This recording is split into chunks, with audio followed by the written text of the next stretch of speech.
ታይታኒክ ፊልም እያልክ ይሄ ለጓደኞች የምታወራው ወሬ ታቆማለሽ። ኧረ በፍጹም ምንድነው የቀረነው?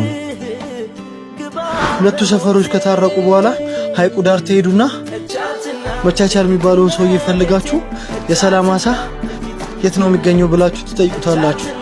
አባቴ እንደዚህ ብሎኛል። ያንን ሰውዬ ሂዶ መፈለግ ነው። እንሂዳ።